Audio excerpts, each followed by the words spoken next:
Hello, everyone. Welcome to this Chinwag today, which is got the official title of Meaningful Youth Engagement in Headspace Early Psychosis Programs. I'm Shona Francie. I'm from Orygen, and I probably know many of you, but I'm not used to running Chinwag events, so apologies in advance if I stuff things up or we get in a mess. I'm going to introduce Mel Thurley and Savannah in a moment, but before I go any further, I'd just like to do an acknowledgement of country. So I'd just like to acknowledge the traditional lands that we're all meeting on today, and pay my respects to elders past and present. Thank the Indigenous people of this country for looking after the country so well for thousands and thousands of years, and for allowing us to do the best we can on the lands. And note that lands have never been ceded. So I'd like to introduce Melissa Thurley and Savannah. I haven't even got your surname. Savannah Wilden. Savannah Wilden. Thank you very much for being available today to talk about this topic. I thought when we were talking before that a good place to start would be to ask you guys to give a bit of a background about where you've come from, how you've got to the place that you're in, and that will kickstart our conversation. So are you happy to go with that, Mel? Yeah, let's do it. Great. And we're joining from beautiful sunny Queensland on Yugambeh land today.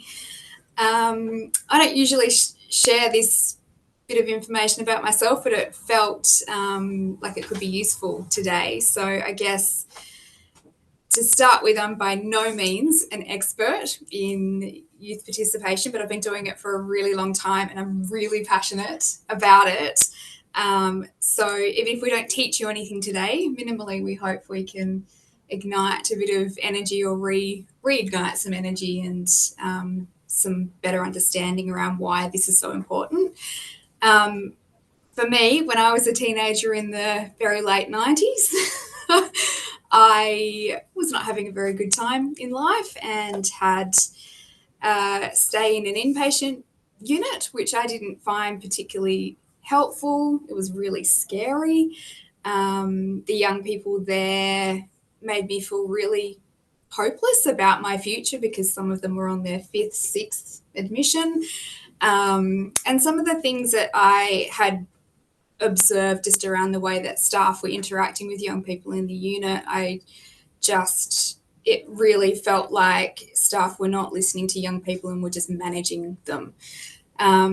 Anyway, at discharge, I was asked to give some feedback about my experience, and on the other end of that feedback, the woman who received it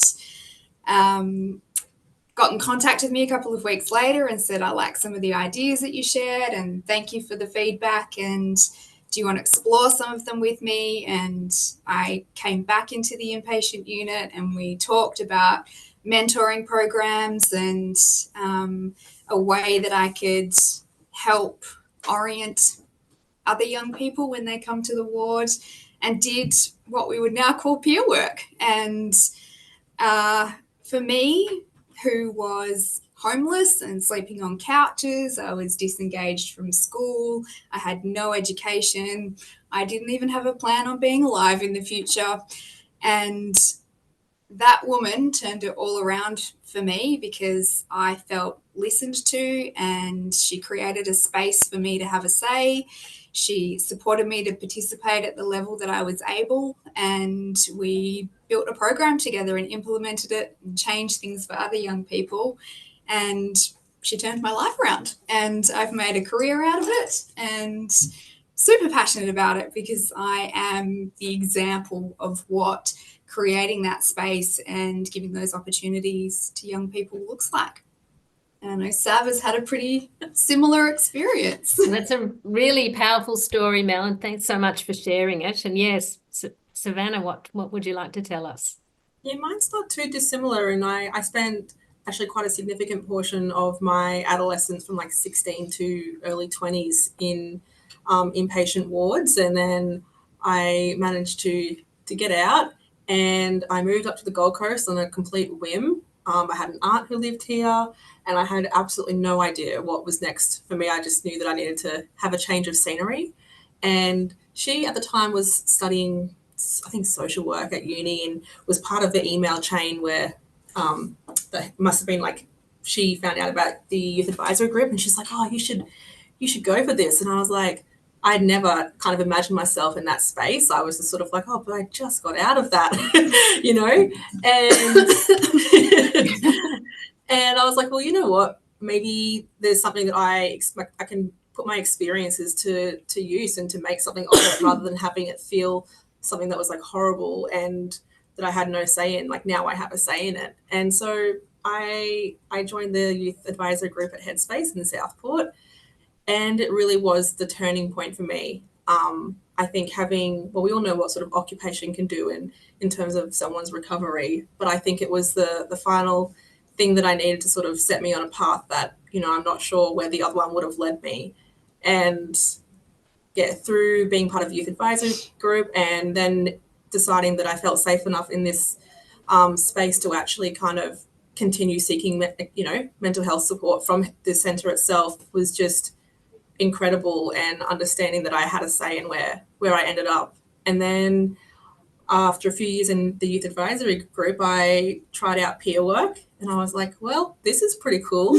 I like this. And then did that for a few years, and then an opportunity at Orygen came up, and Mel's like, you've got to go for it. And so in many ways, Mel was the person for me that, she spoke to before having that nurse in the unit. So it's pretty incredible.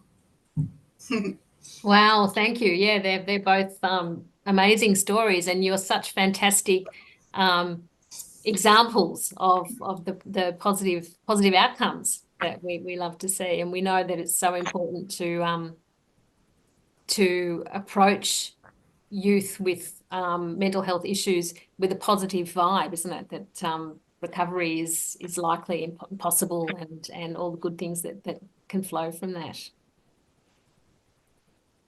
So what else would you like to tell us about youth participation, like more broadly from your roles, I guess, rather than your particular experiences?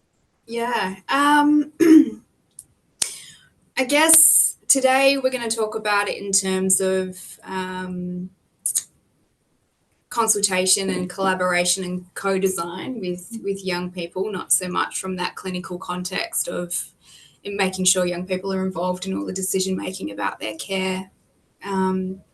But for us, I think the guts of youth participation is about creating a relationship with young people so that they have an identity in the service that's not just a patient or a client, that we create a community of young people who are partners in how we plan and deliver and improve our services, because we know that leads to better clinical outcomes too, and they feel more engaged, and they trust the service more. So today I thought it might be useful for people, I hope it's useful for people, if we just, I think on paper we understand what youth participation means, and when you look at some of those definitions around it, it all feels very obvious about why it's important and helpful and best practice. But when I read something like youth participation is creating opportunities for young people to have a say at governance and operational and service delivery levels, I think, what does that actually mean in practice on the ground? And that it's really difficult to say to a young person, do you want to come and sit on a consortium or a clinical governance meeting for 3 hours on a Tuesday? No. Yeah. So it's really important to have a think about all of those different levels and options for participation, because we don't just want a whole bunch of high functioning, educated young people who can come and sit in a governance meeting or speak at a conference or do things like this. We've got to be able to have a spectrum of opportunities for young people to get involved, because everybody's feedback and input and experiences are valuable. And you know from our stories that it can be the thing that makes a young person feel seen and heard and can make a real difference. So I think we would like to run through a little bit of something that we call the tick box test. Say that 10 times. Just around a bit of a temperature check of why would you go and ask young people for feedback and input into various operations of the service, but also what are we asking young people to get involved in? Yes. So hopefully that feels useful. Really. Yeah, I should just say, which I forgot, not being a Chinwag expert, that of course we welcome questions as well. So please type the questions in and I will ask them later, but I'm very keen to hear what Mel's got to say now. But yeah, have a think about any questions you've got in the audience and type them in. We keep looking down because we've got so many notes of so many things that we don't want to forget. So don't mind us. That's fine. So yeah, I think one of the most important things is meeting young people where they're at. So that's that idea of not just cherry picking young people who are well spoken and educated and high functioning, and having that range of opportunities. But it's also our roles. And when I say our roles, it's not just youth participation and youth engagement and community engagement roles. It's everyone in the service. It's everybody's responsibility to understand and utilise youth participation principles and approaches. We should be supporting young people to utilise their experience and their interests and their skills in these opportunities, but also helping them to build skills and confidence so that they can go from reviewing a document, the design of a document, through to coming and co-presenting at a conference if that's what they want to do. So just being able to really spend that time with young people to figure out what it is that they're interested in and where they want to be so you can support that growth in their journey. But some really simple stuff on the ground that I'm sure most services are already doing, but it's just a bit of a nice refresher, and maybe there's some extras in here. But obviously the easy one, the low-hanging fruit, is a youth reference group or a youth advisory council, and making sure that there's representation in that council of young people who are current clients of the Early Psychosis service or past clients, because it's really important that we have their voices and their experiences represented in that youth advisory space. And that you're feeding, as a service, you're feeding consultation and topics into the youth advisory and youth reference group related to the planning and delivery of early psychosis services. Some of the other really simple bits and pieces are just around involving young people either via the youth advisory councils or just asking young people that you're working with, hey, do you want to have a look at this document? We just want to know if it's youth friendly in language and the way it looks and how we give it to you. Can you just give us some feedback? So that really basic reviewing of forms and marketing resources, anything that's not provided to us from Orygen or Headspace National that we have to whip up at service level, really should be done by young people or in consultation with young people. And kind of regularly too, because things change so quickly now. Like something that could have been relevant and appropriate 2 or 3 years ago is probably not relevant and appropriate now. Yeah, that's a good point. So having that understanding. Yeah. Youth representatives on interview panels. So it's that is one of the 101, youth participation 101, because it communicates to people that we're bringing in to work in the service that young people are at the centre of everything we do, right from recruiting people to work here. And if you don't have young people available to be present on the interview panel, get your youth advisory councils or young people that are in the service to formulate some questions of things that they would want you to ask that's important to them. And usually that is around things like, how do you build rapport with a young person that you're working with? Or how do you manage a situation where a young person isn't coming to their appointments or is disengaging from the service. Things that really demonstrate to young people that this person will be good at working with young people. Yeah, and like really respects the kind of work they're going into. You'll be amazed. I've been doing interview panels for a very long time now, like 7 or 8 years.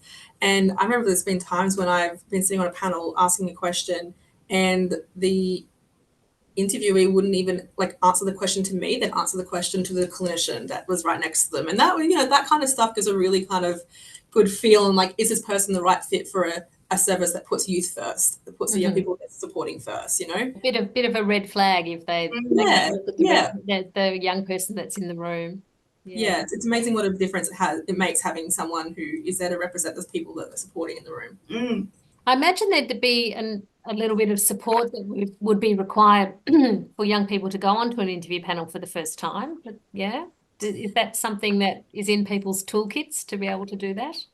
Yeah, we've got I wouldn't call it a training program, it's a briefing and preparation process that talks to young people about what's their role on the panel. It's not their job to work out whether the candidate has the right qualifications or the right clinical experience. It's their role to represent what young people feel is important, and it's those bits around engagement, right down to just, hey, you got to take notes in an interview and don't write anything that you wouldn't want the candidate to read, and teach them those professional skills as well. All of the young people we've had on our interview panels say it's actually helped them in interviews when they've been the candidate because they've been on that other side. So it's that teaching of some other professional skills as well. But yeah, lots of briefing and preparation and support to participate. Some of the other bits are around the groups that you run in services, so whether that's your functional recovery or psychosocial teams running group programs. You've got a captive audience of young people there who can give you some great feedback about what they think about groups, and ideally asking them to be involved in the evaluation process and also the co-design and the suggesting of what groups young people might like in the future. And something that we have done here, which has been an incredible experience and has then also prepared young people to consider things like the Youth Advisory Council or peer work roles, is if you've got a young person in the group who has organically been supporting and helping other young people to participate, can you give them an opportunity to step up into a bit of a helper role in the group setting and have them co-facilitating or having some of their own responsibilities in the group, and have young people essentially designing your group program in the future and having roles in co-delivering that.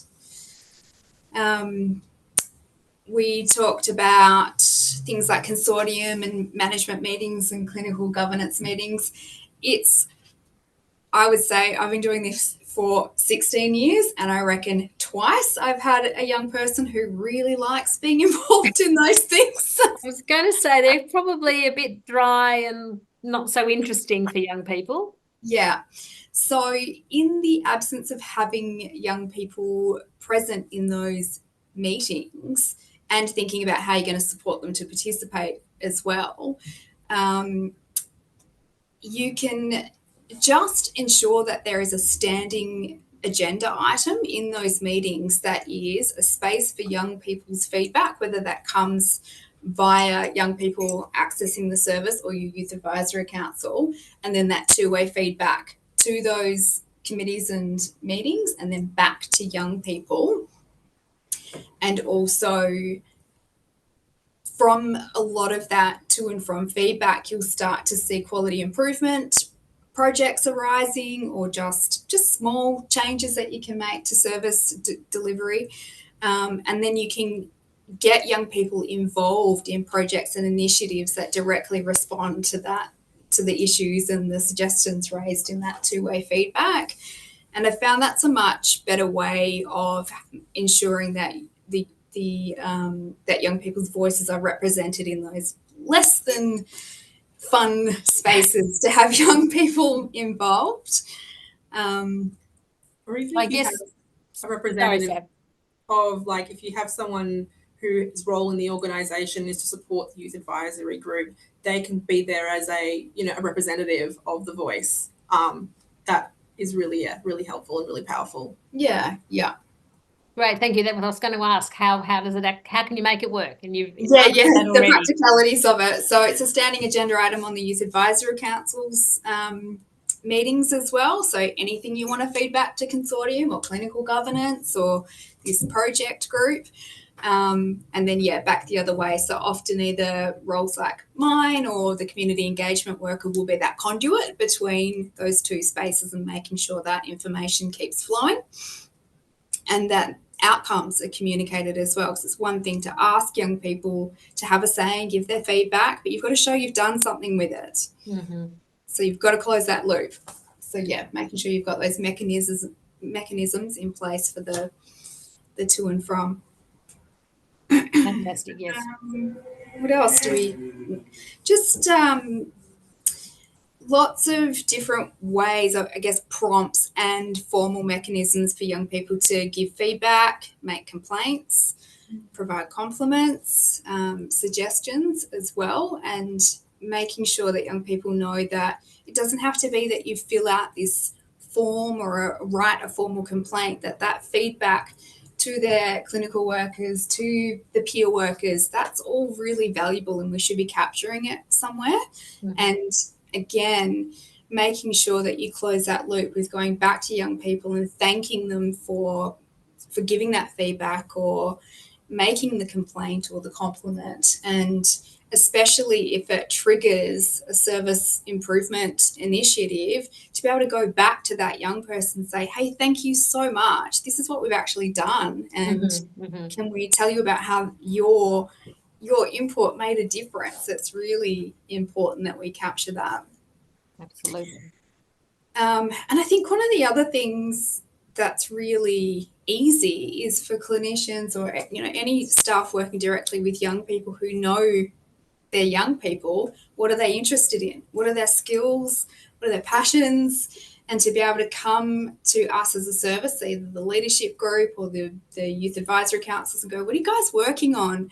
We've got a young person who's really into photography, or they're keen to design a flyer or something. Just what have we got going on that we can pull young people into in big or small ways, and just use young people's skills and interests to help us, but also, again, we create that relationship with young people that are, you're more than a patient or a client, you're a person, and we are partners in this service.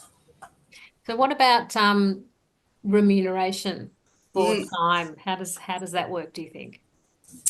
So I think the reality is we don't have a lot of money on the ground to be paying young people for all of the ways in which they contribute, but minimally you should identify a range of activities and make sure you've got commitment from your leadership to set some money aside to reimburse for some agreed activities. So for us, that's sitting on interview panels, it's consortium and clinical governance meetings, it's any time spent reviewing documents and contributing to changes to those documents. And then there's a whole list of other sort of ad hoc consultation and ways to be engaged that we're really clear with young people. We won't be able to financially reimburse you for these things, but we'll pay for your travel. We'll buy you lunch. We'll order food for the couple of hours that you're here. So just letting young people know up front, when you ask them to do X, these are all of the ways we're going to support you to do X, and making sure they understand really clearly what you're asking them to do, what their role in it will be, what the reimbursement or other acknowledgement will be, and when we're going to come back to them to tell them what the outcome of that engagement was.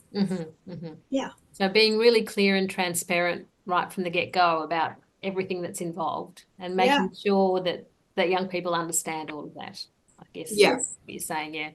And also giving back in providing, where possible, professional development opportunities, safe storytelling workshops, or mental health first aid, skilling them up as well to go out and do the work that they're doing, whether it be within the service or externally out in the community. you know, those things can sometimes be hard to resource and to find. And some, you know, we've created in-house resources before, with, you know, in consultation with the people that we were going to be delivering it to. You know, there are sometimes, you know, youth participation, it takes time and it takes effort, but when it's done, it can be so magical.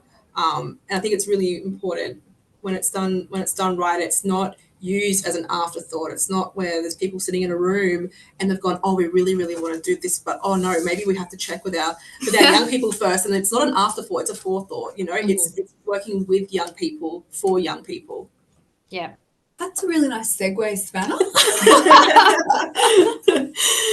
Maybe we can talk about this tick box test. Oh my goodness, we're going to call it something else.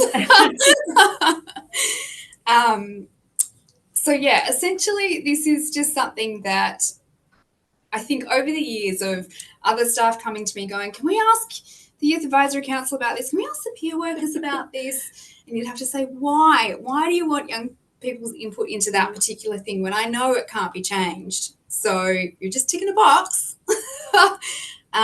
Or young people know when you're just asking because you feel like you need to be asking. So we just created this bit of it's not a questionnaire, it's just essentially, hey, before you come and ask young people to get involved in something, can you please ask yourself these questions before you? So it's essentially, how do you anticipate young people's input and ideas will improve or influence the outcome of whatever it is that you're asking about? So essentially, why are you asking young people? What do you expect to get out of asking them? And have you already made the decision or the resource or the plan? So what Sav was saying just before around, don't come and ask if the project's done or if the resource is made and you just want young people to go, yeah, cool, I guess. So really, you should be involving young people from the conception of the project or the idea or whatever it is, and have them involved all throughout, not as an afterthought, not as the just, you know, letting you guys know we did this. Yeah, I think that's really important message, because I think there are some circumstances where researchers or clinicians or whatever want to be able to say young people were consulted about this, but what does that really mean? Were they? Were they? That's right. It's also understanding like who is the right person, which is, because you have, you know, consumer engagement is it's a pretty broad umbrella these days, and so you have people like, you know, youth participation and peer workers and family and carer peer workers. They're all different, you know, and so understanding what, if you have a question, which is actually the most appropriate team to be asking here, because there is a slight difference to everything that we do. And so building awareness, not within, and it's not always like the young people's job to tell you that. It should be an organizational understanding of what these roles are, why they're here, and the importance and the value of them. It's about the culture, I think, as well. Yeah, and that clarity around what is the difference, because they're not always interchangeable. There's some crossover in the roles of peer workers. Absolutely, yeah. Youth advisory councils, etc. But yeah, it's not always interchangeable. You can't lean on one over the other. Yes. Yeah. Is that an important distinction to describe the difference? Yeah, I like to think of it as like peer workers are already, you know, more often than not, they're employed by the service already, and so they're working within the service. So while they do provide some useful insights, but they're predominantly there to serve young people as well and to support them. Whereas youth advisory councils and youth participation kind of looking from the outside in, and are able to give a bit more kind of a wider feedback. Yeah. Another piece in terms of checking yourself before you consult with young people is, are you prepared to pivot based on the feedback you get from young people? I can't count how many times even myself have taken something to young people and gone, this is great, they're going to love it. And then I get the total opposite feedback and have to let go of what I thought this thing was going to be and let young people direct it. So if you're not prepared to do that, don't ask. Because I think, again, if you're really attached to a particular outcome, then what you're saying is there's no scope to change the thing that you're asking about. So why are you asking? It's an important- Again, we've talked about it, but that commitment to the continued consultation and going back to the young people who've been involved in the feedback. This is where we're at. This is how we're using it. This is how we think we can incorporate it, or this is what is doable. This is what's not doable. You know, being really clear with young people around, we hear you, we understand X is frustrating or that you'd prefer this, but this is why that can't actually change. Young people just really respond well to being told things straight sometimes. Yeah, because otherwise we go into it with like blue sky thinking we can change the world, and you know, and while that's fantastic sometimes, and it's not realistic, but if you just are upfront and clear about like the parameters of the project, or you know, what sort of, it's a conversation and it's collaboration. Yeah. So I've got a couple of questions that I will intersperse because it's important Sure. to our audience. So the first one is anonymous, and it says, "Can you come and work here, please?" When he works. I don't know. I don't think they're at liberty to say, but I think that's a nice piece of feedback, isn't it? No, but I want to talk at the end about how there's so much knowledge and expertise in this network. How can we get better at sharing it? There's no point in reinventing the wheel. There's so many resources and tools and templates and these conversations to be had. Let's get better at connecting. That's a great idea as well. So there's a question from Matt Dudley in Frankston asking about whether you've worked in research projects to better engage with young people. Yep. Yep. So again, that piece around working with researchers on what the design of that research is and how they anticipate engaging young people in that research. We've just done a piece actually with Griffith University around, they asked us to be involved in helping to recruit young people into this study, and the way that they intended to recruit and engage with young people, we just went, no, that's young people aren't going to like that. Did you ask young people about how they'd like to be interviewed and onboarded into this study? So again, just taking that approach of, if you were a young person, what would motivate you and support you and make you want to be involved in that study, and then asking young people to co-design that research.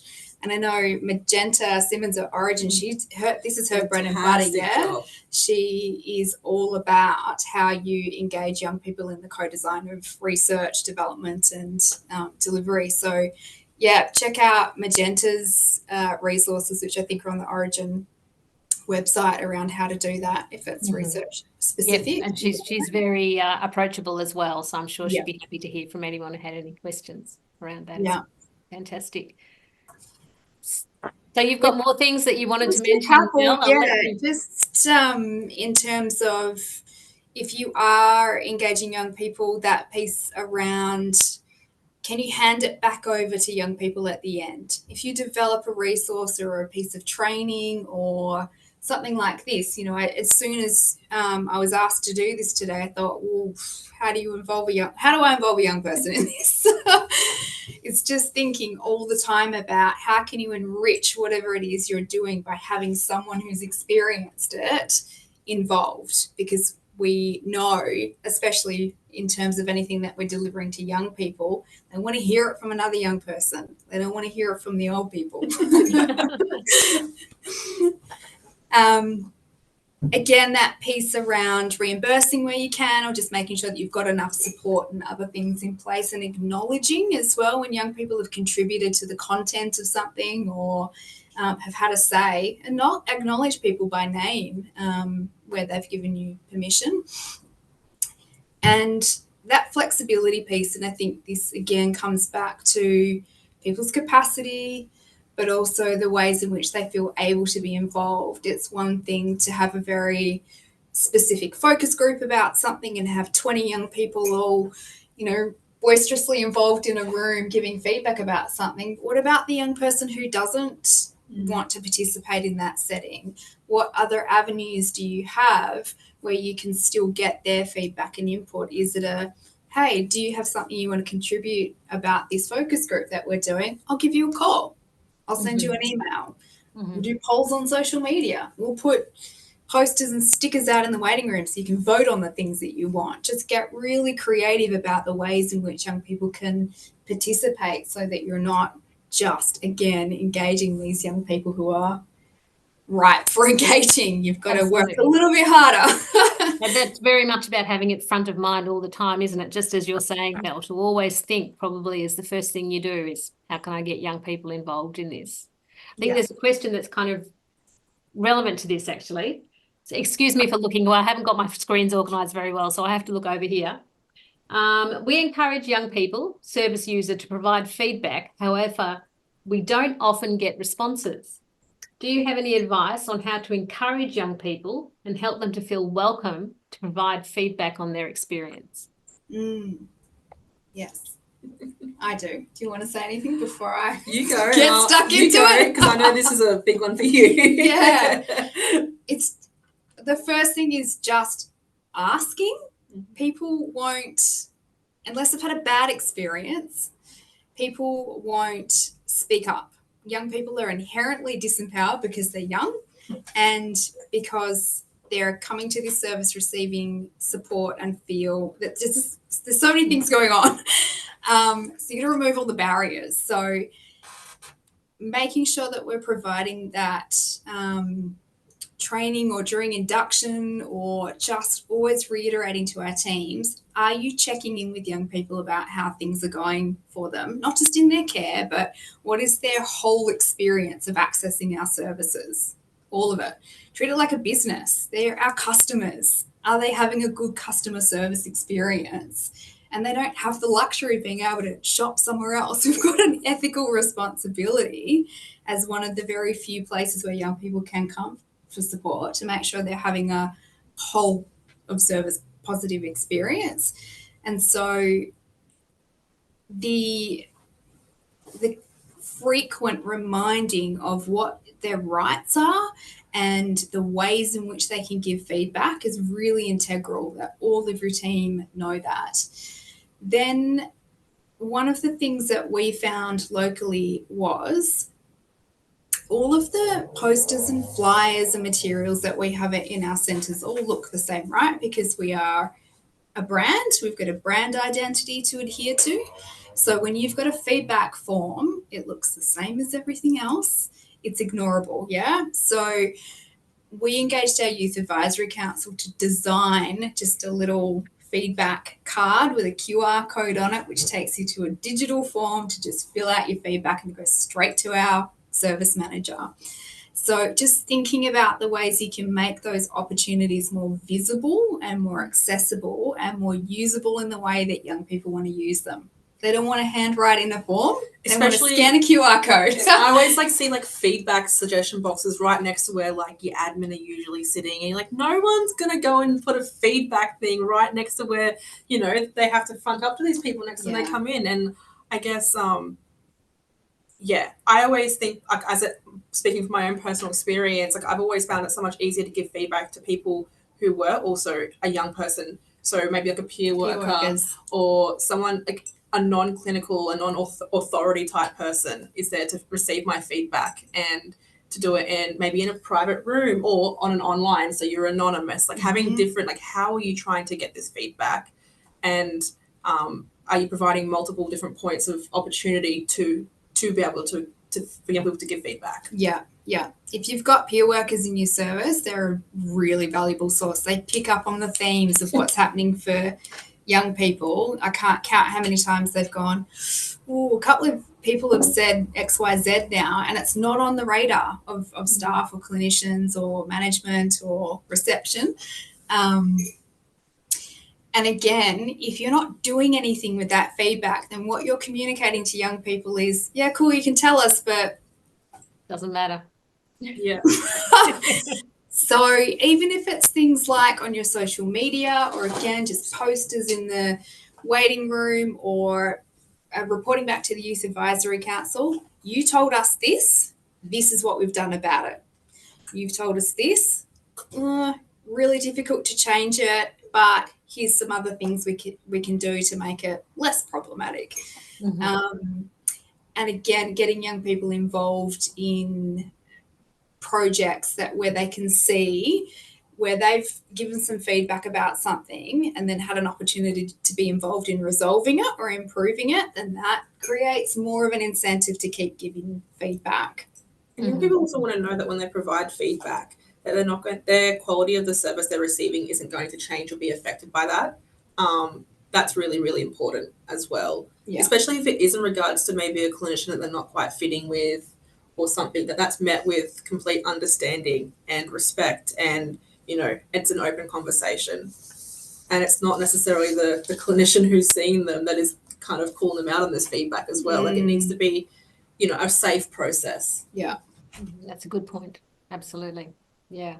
So it sounds like probably when people are first engaging with the service, that they should be invited right from the start to be given feedback, giving feedback, and to be told about a variety of ways in which they can do that.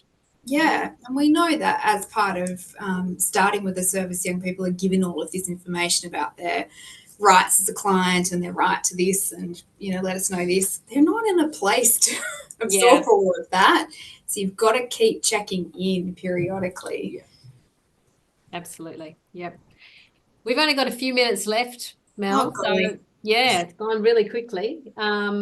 If there's no questions, there's just a couple of other bits that we thought were really important. Yep, there's only, if there are people who are online and they're in a group, can you let us know how many are there? Because we need to keep stats on how we're going. So that's a different thing. But please, Mel, give us your last few messages. Yeah, the last bit is put this on paper, digital paper, put it in policy. So wherever possible, write youth participation approaches and essentially create local work instructions and processes around outlining your service's commitment to youth participation activities, and spell out what those activities are. So at a minimum, we will do X, Y, Z. And these are the things that we will have in place to support that. And that's budget, that's a worker, that's really clear ways in which young people will always be involved no matter what. And then you can build on that.